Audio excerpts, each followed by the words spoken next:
Meus amados irmãos, eu vos saúdo com a paz do Senhor. Agradeço a gentileza, peço que você se coloque assentado, por favor, tome o seu lugar.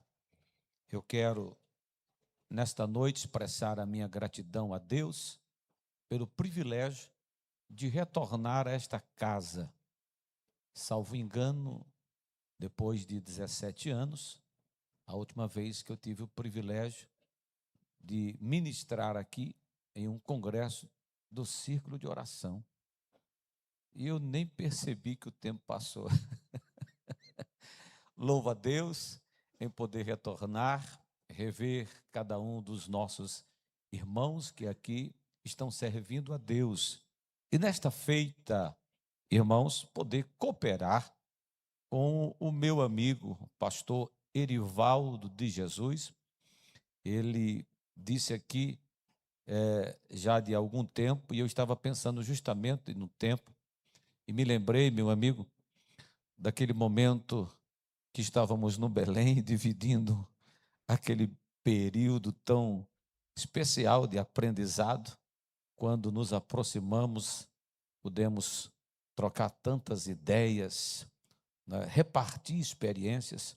Eu louvo a Deus pela sua amizade, pelo seu carinho, mas, acima de tudo, pela voz que o Senhor é no Brasil, afora e fora do nosso país, como alguém que tem muito a dizer acerca do Senhor Jesus Cristo. Muito obrigado por me abrir esta oportunidade de poder cooperar aqui com os nossos irmãos, rever aqui esses obreiros. Que alegria ouvir você cantando mais uma vez, ser abraçado por esse daqui, né? É ser abraçado pela história do Belém. Deus abençoe vocês, muito obrigado. Louvo a Deus pela vida do presbítero irmão Caio, que é filho desta casa, né? Mas para cá não volta mais, que eu não deixo. Caio hoje, irmãos, é o nosso coordenador setorial dos jovens ali do setor de Barueri. Deus tenha abençoado ele, sua família, tenho a alegria da sua companhia. Muito obrigado, Caio. Trago também nesta noite, irmãos, aqui um abraço da irmã Jane, da irmã Cristina, viu? Ela disse que teve a alegria de encontrar vocês lá em Natal, não é? Olha aí, trago um abraço, ela não pôde vir, passou um dia bem atarefada, mas pediu que eu transmitisse aqui a saudação e também um abraço. E a igreja do Senhor aqui, trago a saudação da vossa irmã, que está em Barueri, a igreja do Senhor Jesus Cristo. Quem recebe, diga amém. Muito bem. Irmãos, que trabalho especial, né? O trio, que alegria rever vocês e ver vocês louvando a Deus. Que Deus abençoe, viu, meu amigo? E essa equipe maravilhosa. Irmãos, tem uma palavra que está ardendo no meu coração, mas o pastor Erivaldo me deu aqui a oportunidade de apresentar um material. Eu fico até com vergonha, irmãos, porque pastor Erivaldo é uma enciclopédia, não é?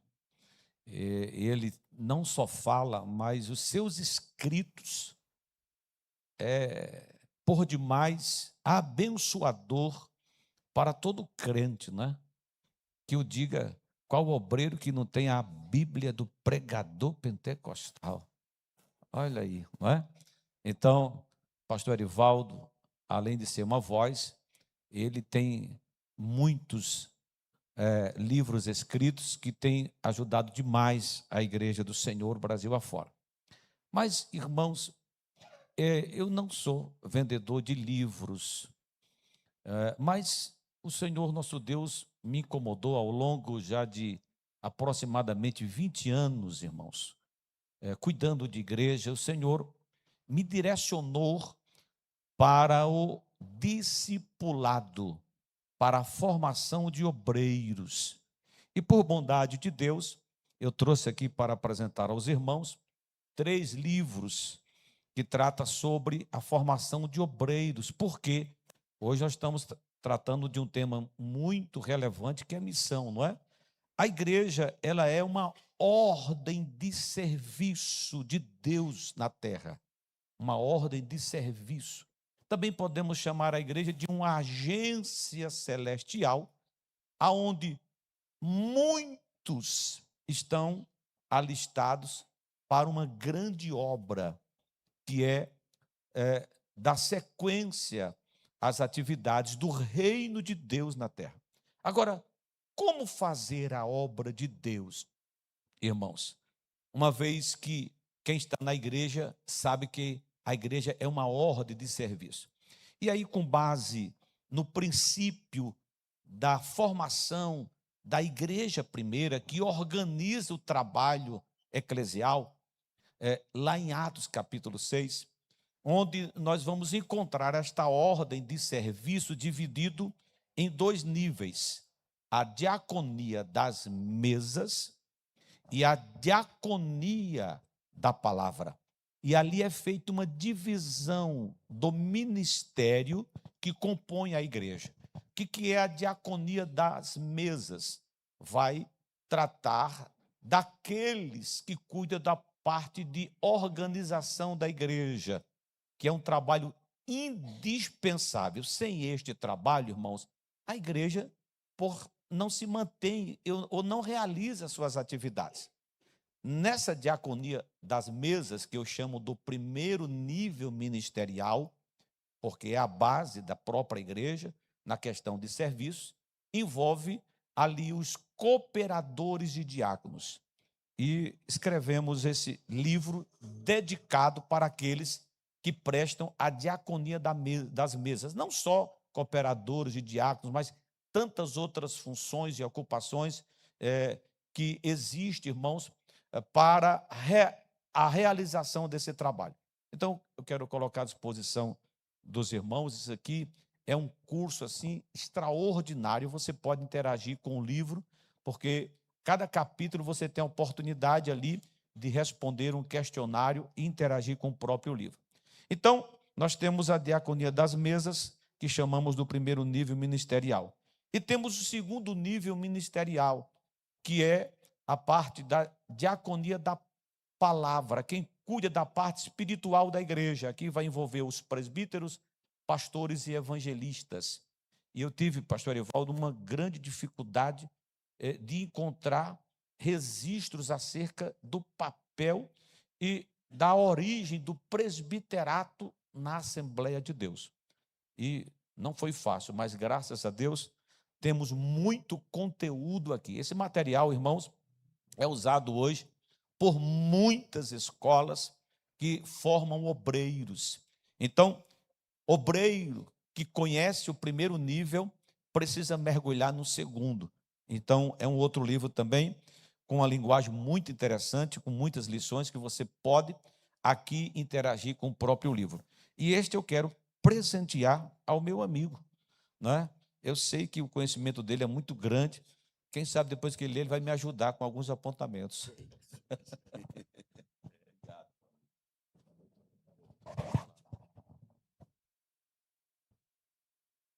Obrigado. E a aplicação desses dois livros, irmãos, resultou no terceiro livro, que eu chamo de A Arte de Formar Discípulos. Por quê? Porque não adianta você ser um especialista na diaconia das mesas, um expert na diaconia da palavra, mas você só sabe para você e não forma absolutamente ninguém.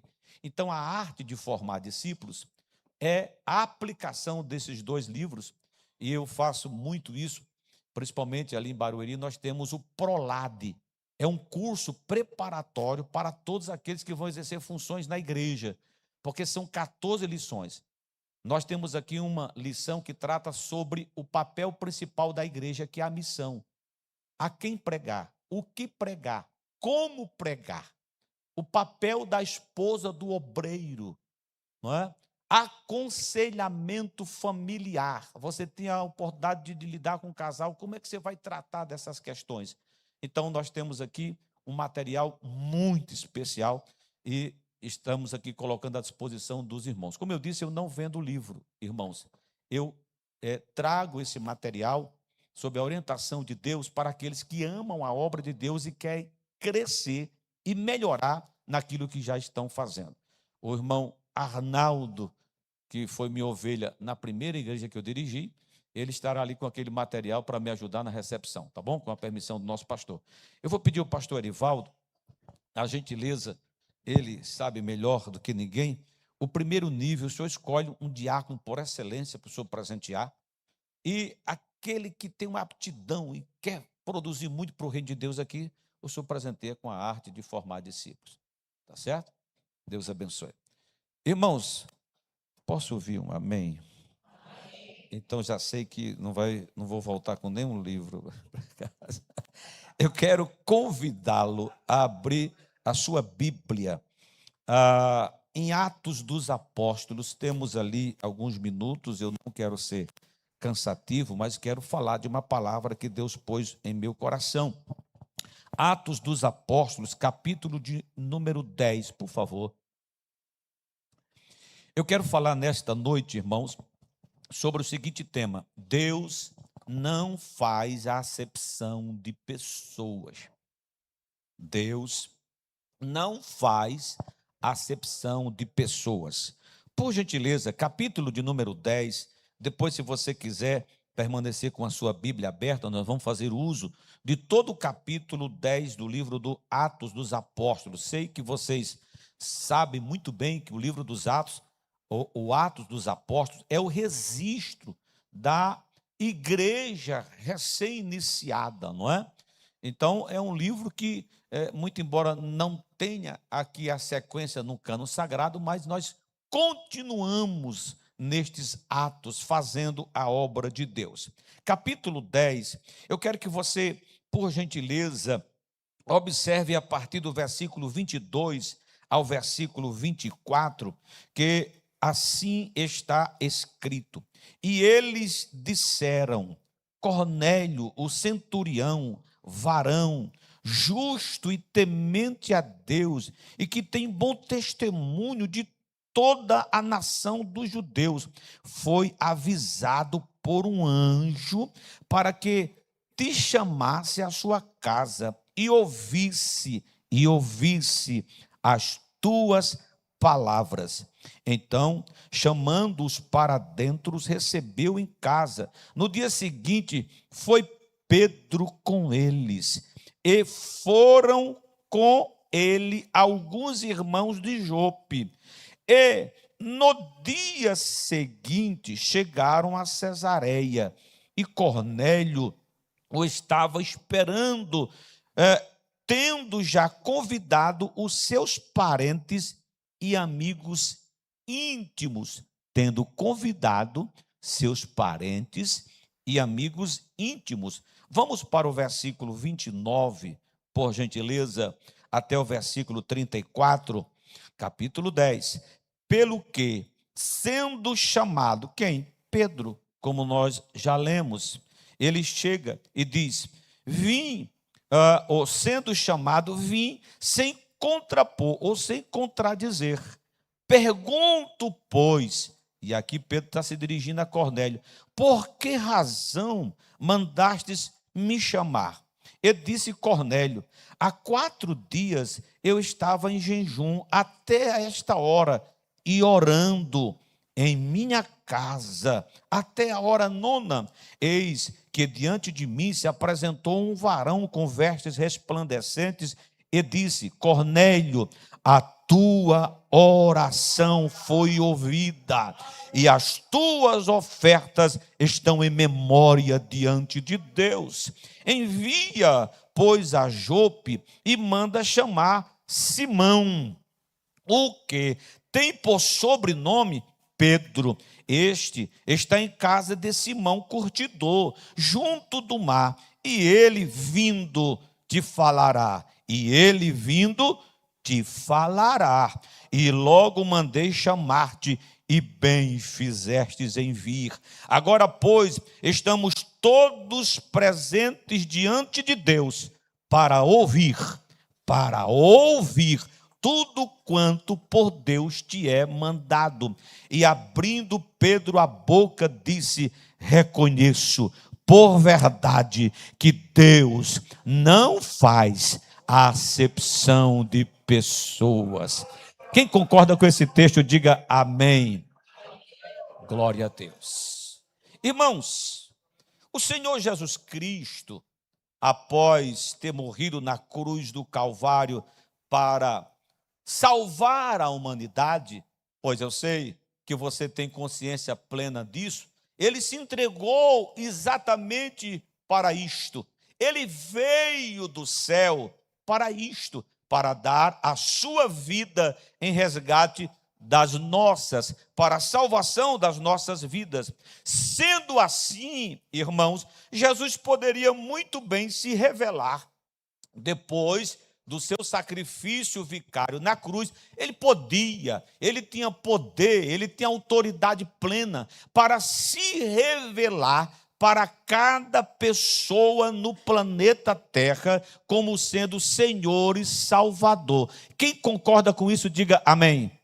Sem dúvida, sim, Jesus poderia ter feito isso, irmãos. Porém, não é assim que ele faz, ou não foi isso que ele fez. Muito embora o texto que nós lemos aqui trata de uma forma que o Senhor se revela para alguém acerca, irmãos, daquilo que ele precisa saber para a salvação da sua alma. Mas o interessante aqui é que quando o Senhor, através deste anjo, se revela para Cornélio, o Senhor diz assim para ele: olha, manda lá na cidade de Jope chamar um homem por nome Simão, conhecido também como Pedro. Manda chamar ele para que ele venha até você e fale acerca do evangelho, acerca da salvação.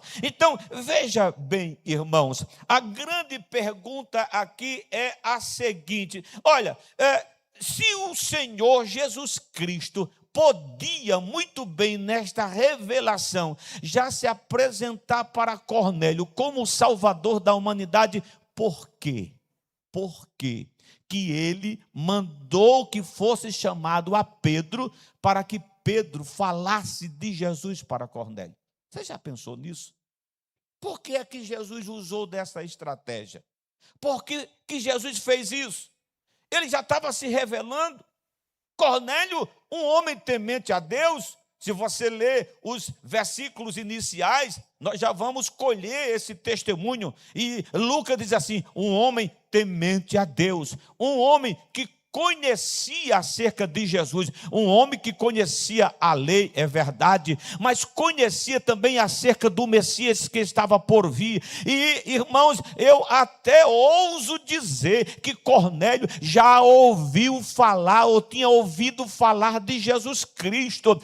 Tanto é que diz a Bíblia que ele era um homem dedicado à oração, e ele orava. E o que será que ele orava, pastor? Sem dúvida nenhuma, sendo ele um homem temente a Deus, sendo um homem que tinha sede de Deus, ele queria saber o que fazer para servir bem a este Deus e, acima de tudo, para ganhar deste Deus a salvação da sua alma. Mas quando o Senhor se revela para ele, diz: manda chamar a Pedro, manda chamar a Pedro, porque é Pedro que vai falar para você acerca da salvação. Por que Jesus não salva imediatamente, mas manda que alguém fosse falar para Pedro? Sabe por quê? Porque foi essa missão que Jesus deu para todo aquele que um dia lhe aceitou como Senhor e Salvador. Não foi isso, irmãos, que ele disse depois de ressuscitado? Marcos registrou no capítulo 16, versículo 15,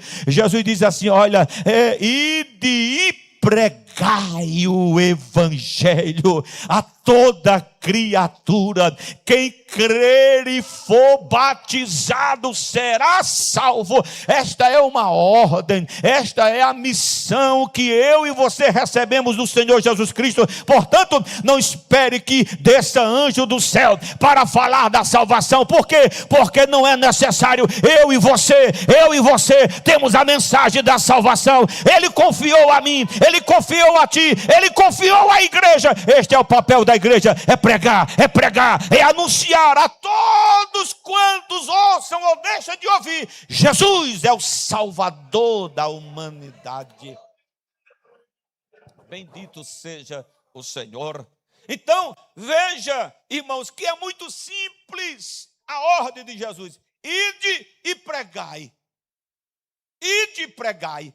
Ele não disse assim, se você tiver tempo, se você tiver possibilidade, se você tiver uma boa oratória, se você tiver um grande conhecimento, então você vá. Não, não, não. Ele deu uma ordem, e a ordem é imperativa. Não importa o tamanho do seu conhecimento teológico, não importa a função que você ocupa na igreja, não importa se você é um simples membro da igreja, a pregação do evangelho foi confiado a todo aquele que recebe Jesus como Salvador. Então, eu e você não podemos nos esquivar dessa responsabilidade. Eu e você não podemos terceirizar esta responsabilidade. Eu e você não podemos negligenciar esta responsabilidade. Eu e você devemos cumprir com a ordem do Senhor Jesus Cristo.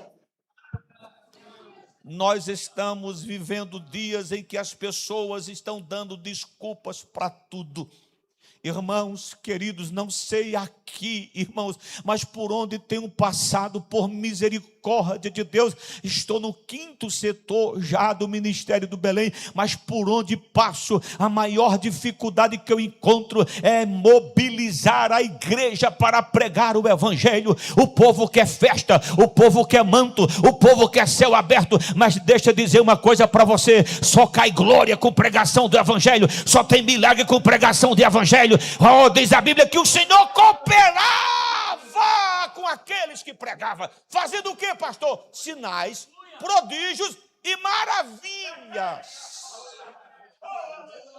Senhor, eu quero milagre, mas não prega. Senhor, eu quero poder, mas não prega.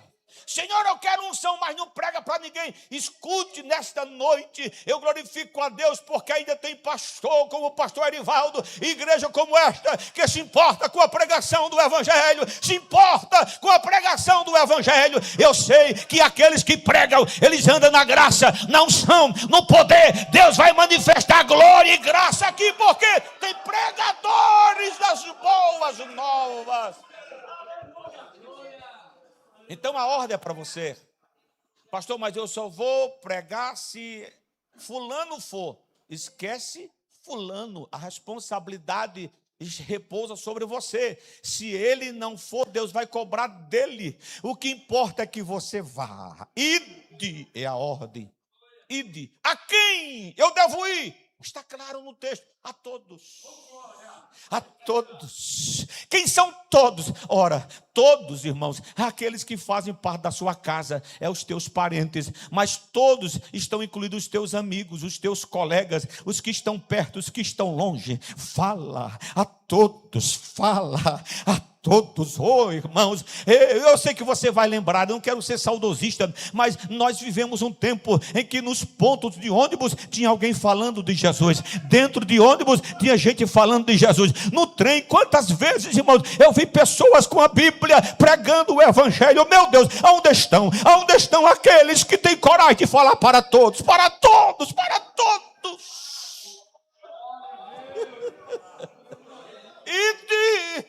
E fale a todos. De quem? De Jesus. Estão inventando muita coisa para ser crente hoje em dia. É tanta coisa. Não precisa disso. Você tem uma palavra. Jesus Cristo salva. Jesus Cristo batiza. Jesus Cristo cura. Jesus Cristo breve voltará para buscar a igreja. Foi esta mensagem que sacudiu o Brasil de norte a sul, de leste a oeste. A mensagem dos nossos pioneiros ainda tem valor, ainda tem valor. Fala a palavra.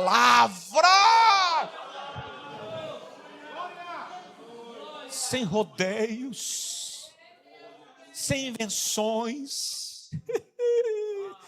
E te pregai o evangelho. É por isso, irmãos, que Jesus, ao se revelar para Cornélio, disse: manda chamar a Pedro, porque o papel de pregar ficou para os salvos e não para os anjos.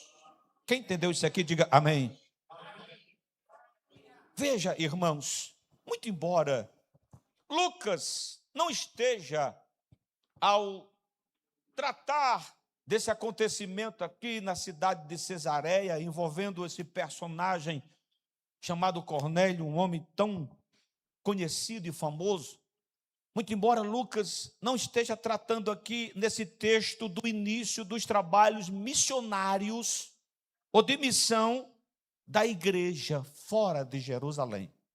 Não, até porque, irmãos, olha, na cidade de Cesareia, aqui, é uma cidade famosa na época, considerada até a capital romana na região da Judéia, mas Filipe foi o primeiro a pregar em Cesareia.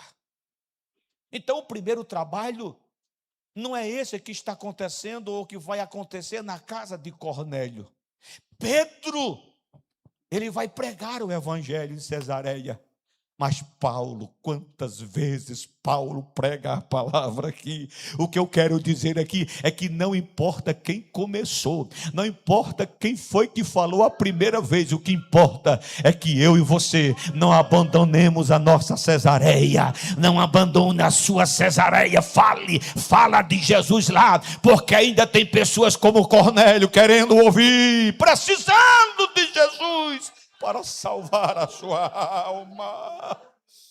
Aleluia. O foco aqui não é o trabalho missionário, muito embora ele seja um trabalho indispensável, importantíssimo até os dias de hoje para a igreja. O foco aqui, irmãos, da pregação do evangelho é exatamente um homem conhecidíssimo, como eu disse aqui, chamado Cornélio, centurião, e a própria palavra já diz centurião, um homem que tinha a responsabilidade de pelo menos 100 soldados.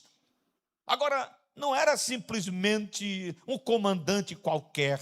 Ele comandava, e esses soldados eram como se fossem legionários, capazes de enfrentar grandes batalhas. Então, homens experimentados, homens de conflito, homens de guerra, homens temidos, todos temiam o centurião e aqueles que estavam sob o seu comando, porque eram pessoas respeitadas, representava a corte italiana. Então, eram homens temidos por todos, mas a Bíblia diz que este comandante era um homem temente a Deus e tinha sede de Deus, irmãos. Mesmo sendo este homem muito temido pelos cristãos da época, Jesus se revela para Cornélio. Jesus se revela para Cornélio. E olha que coisa interessante, veja, lembre-se que a igreja e os apóstolos aqui estão sendo perseguidos. Aqui é a igreja perseguida. E quem era que perseguia a igreja? Ora, os romanos, os próprios judeus perseguiam a igreja.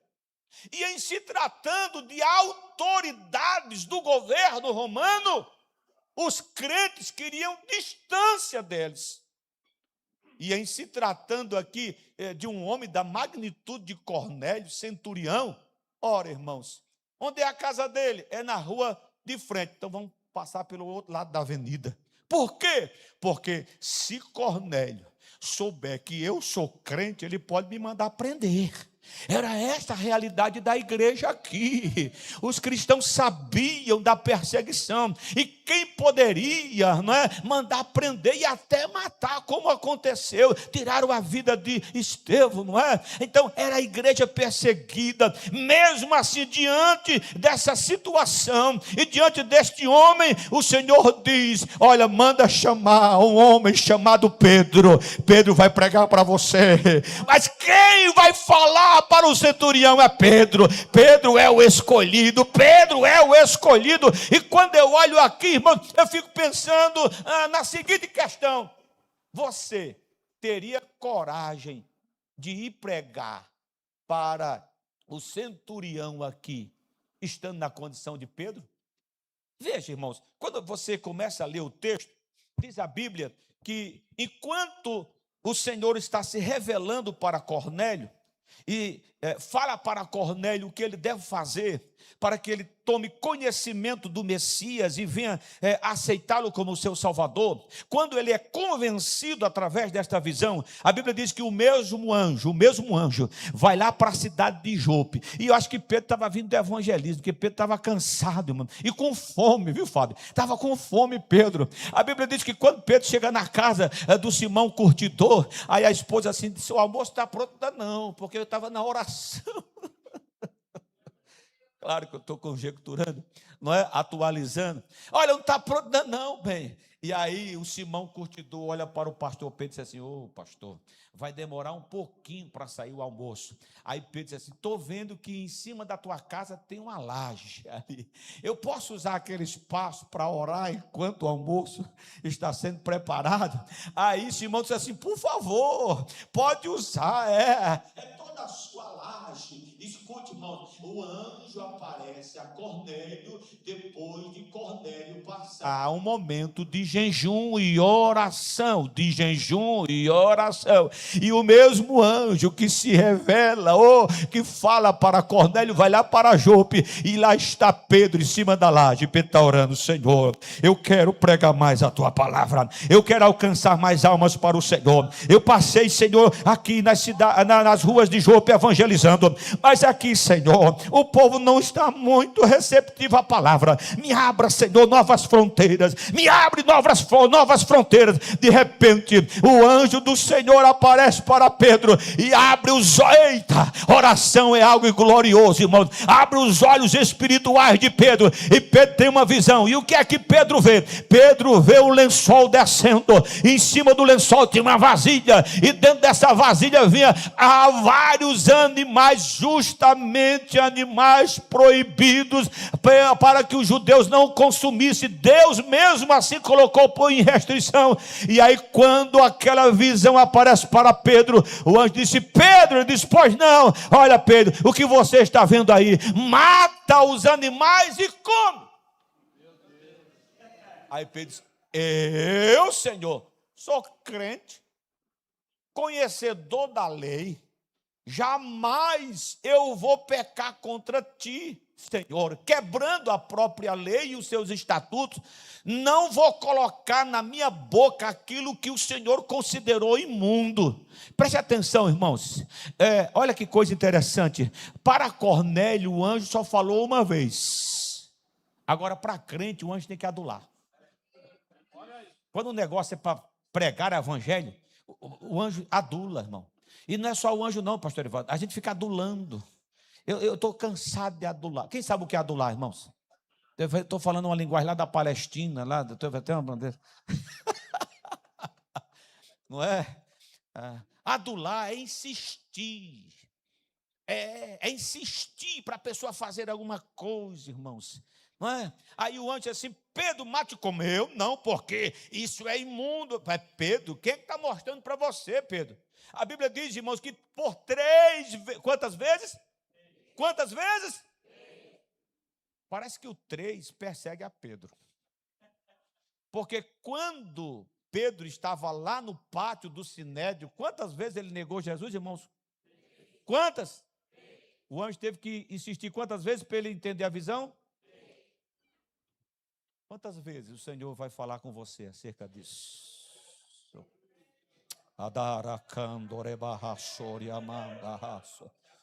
Até quando o Senhor vai falar dessa responsabilidade para você?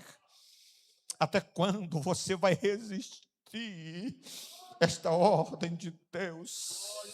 Por que você não fala dele para o seu amigo? Você fica escutando ele falando da Copa, de jogo, de tanta coisa, mas você não tem coragem de dizer: Jesus é melhor do que a seleção brasileira. Jesus é absoluto. Eita, por que é que você, irmã, não tem coragem de falar para a tua patroa que está em depressão, mora numa casa chique, tem tudo de bom e de melhor, mas não tem o que você tem, não tem Jesus no coração?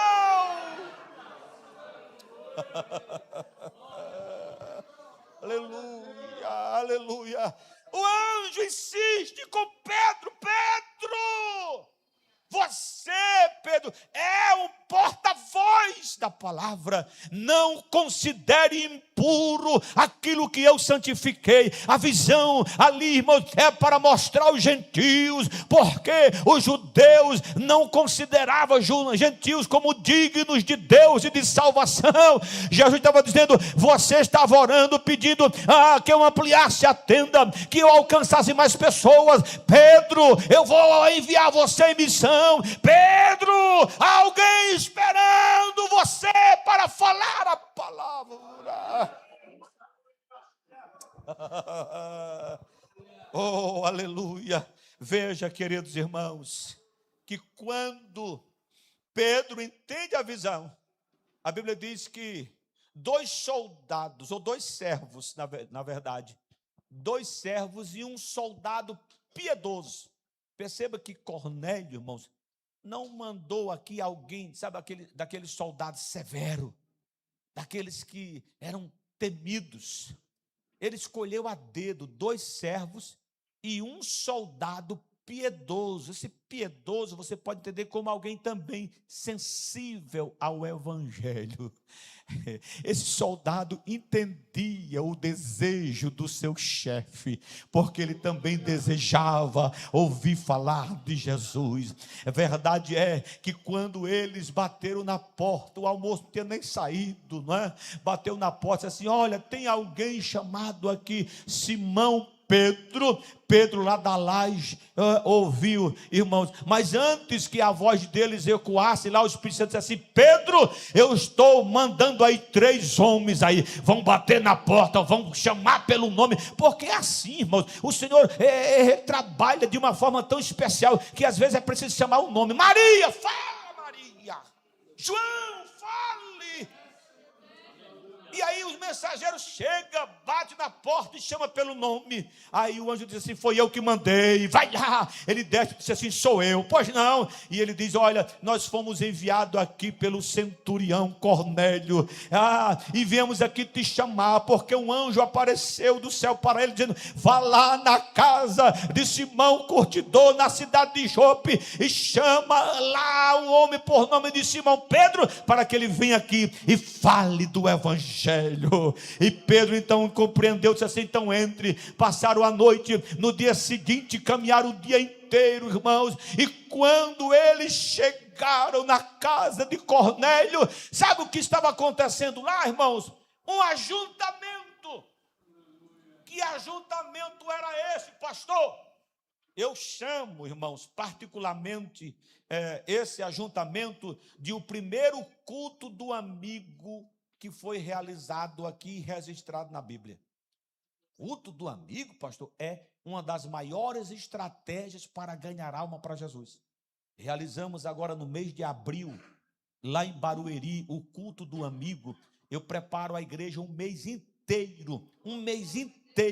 Cada semana é uma etapa. A igreja, o setor inteiro se envolve. E no último domingo do mês, todas as congregações realizam o trabalho com uma recepção extraordinária. E aí cada membro, ele trabalha para trazer uma pessoa não crente. Tem que ser uma pessoa não crente, uma pessoa próxima do trabalho, da vizinhança, um colega. Enfim, irmãos, nós recebemos cerca de 800 pessoas não crentes em um único domingo à noite. Jesus salvou cerca de quase 150 vidas, estão lá. Ei, batizou agora 58 no último batismo. Jesus continua salvando. E aqui, irmãos, você leu comigo, não é? Que quando Cornélio mandou chamar Pedro, ele primeiro foi na casa dos amigos, disse assim, tem uma festa aqui em casa. É o que? É um culto do amigo. Eu chamei um pregador de fora, vem cá. E chamou os parentes, assim, tem um culto do amigo. E aí quando Pedro chegou, diz a Bíblia que a casa estava cheia. Aí pensa assim, pô, o que vocês me chamaram aqui para quê? Ele disse assim, para ouvir tudo quanto você tem para falar. Fala, fala, fala. E Pedro, ouvindo isso, Pedro se encheu da graça. Pedro abriu a boca, e a mensagem de Pedro, irmão, não foi uma mensagem eloquente, não foi uma mensagem comprida. Pedro falou só de Jesus. Ele disse: este Jesus, que foi um profeta forte que Deus mandou, pregou a palavra, entregou a sua vida na cruz do Calvário, mas ao terceiro dia ele ressuscitou. Eu sou testemunha viva. Eu andei com ele, eu comi com ele, eu ouvi ele, eu aprendi dele. O que vos digo, ele é o Salvador da humanidade.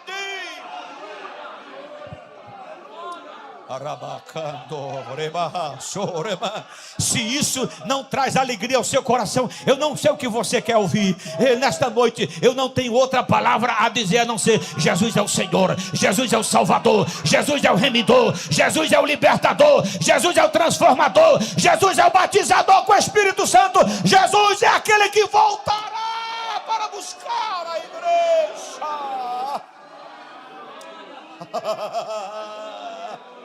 Aleluia, aleluia, aleluia, aleluia. Oh, glória a Deus, glória a Deus. Você está entendendo? A Bíblia, irmãos, nos dá todas as estratégias para ganhar alma para Jesus. Todas, está aqui, está tudo na Bíblia. É só você olhar com atenção e pedir: Espírito Santo, o Senhor que convence o homem do pecado, do juízo e da justiça, mediante a pregação do Evangelho. Como ouvirão se não tem quem fale? Quem vai falar se não for o enviado? Você é o escolhido, você é a escolhida. Está entendendo? Jesus está nos lembrando isso nesta noite. Tem gente que diz: mas eu estou esperando ir para o campo missionário. Eu não sei que campo é esse que você quer ir, porque nós já estamos no campo missionário. A sua rua é um campo missionário. Seu trabalho é um campo missionário. A sua vizinhança é um campo missionário. A igreja aqui, olha, está localizada no campo missionário. Oh, aleluia, pregue a palavra, pregue a palavra. Quando Pedro começou a falar de Jesus, irmão, sabe o que aconteceu na casa de Cornélio? Algo bem parecido do que aconteceu lá em Atos 2. Eita, a Bíblia diz que quando eles ouviram de bom grado a palavra, o Espírito Santo desceu. A palavra aqui é caiu, mas cair aqui está falando no sentido de vir do céu.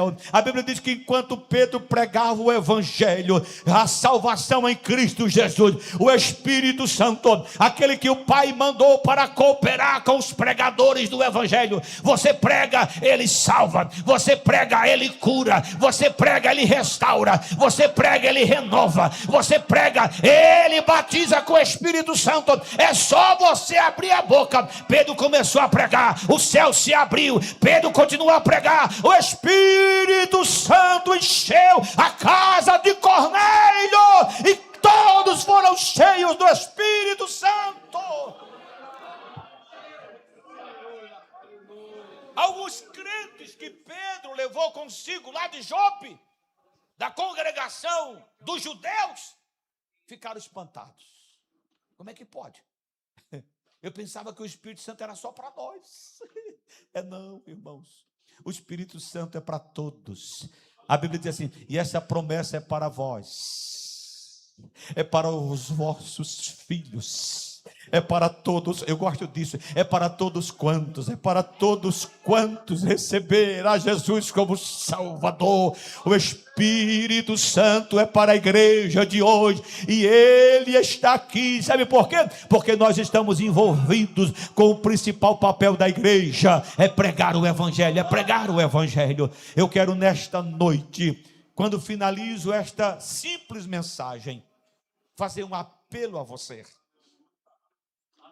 que você, meu irmão, minha irmã, tome a brilhante decisão de falar de Jesus. E se você se esforçar, você pode fazer um compromisso de ganhar uma única alma por ano para Jesus. É muita coisa isso, irmãos? Não, né? Agora, pense comigo. Se todo o ministério do Belém cerca de 2.500 igrejas em São Paulo e Grande São Paulo. 2.500 igrejas. Não faço ideia de quantos membros e congregados nós temos nessas 2.500 igrejas. Se cada membro e congregado ganhasse só uma alma para Jesus, a igreja crescia 100% por ano. Pastor, mas isso é impossível para mim, para você, porque eu não salvo e você também não. E qual é o nosso papel? Pregar. Lembre, ele não disse ide salvai, ele disse ide pregai. Ide pregai. Quem salva é ele, quem prega sou eu, quem salva é ele, quem prega é você. O problema é que nós paramos de pregar. E a gente quer que a igreja cresça, como disse no início, quer que Jesus movimente as águas, faça milagres e maravilhas, se não tem salvação de almas. E como vai ter se não tem quem pregue? E quando tem salvação de alma, a gente nem cuida das pessoas que aceitam Jesus. Que é um dado, e não se assuste, porque eu estou tratando daquilo que é real. Há uma estatística que mostra que cerca de apenas 3% das pessoas que se convertem nas nossas igrejas permanecem. 3%. O que é isso? É quase zero. E por quê? Porque nós não cuidamos das pessoas que aceitam Jesus como Salvador. Não cuidamos. Quer ver? Alguém vem aqui à frente e aceita Jesus. Aí vem a equipe aqui dos discipuladores, toma nome e tal, e ainda dá uma atenção. Mas o máximo que você faz é glória a Deus, obrigado por esta alma. Você não vem saber quem é, aonde mora, se tem alguma necessidade, se precisa de um acompanhamento para o início da sua fé. Era assim que funcionava no início da igreja primitiva. Pastor, é impossível cada pessoa ganhar uma alma para Jesus no ano. Irmãos, quando a igreja começou, Jesus salvava. Pedro, na primeira mensagem, quantas almas se converteram, irmão? Quantas? Quantos estavam reunidos em Jerusalém naquele dia? Cerca de 120. Vamos fazer uma conta rápida. Cerca de 120 pessoas estavam lá no dia de Pentecostes. Quando Pedro, depois de receber o Espírito Santo, prega, cerca de 3.000 se converte. A igreja sai de 120 para, no mínimo, 3.119. Aí a Bíblia diz que logo em seguida, mas poucos dias ali, talvez na semana próxima, houve outro trabalho evangelístico. Pedro prega de novo. Quantas almas se convertem? Quantas almas? Me ajude aí, irmãos. Quase 5.000 almas. Você pega uma igreja, irmãos, que em poucos dias sai de 120 para quase 5.500 almas. Como é que funcionou lá e não funciona hoje?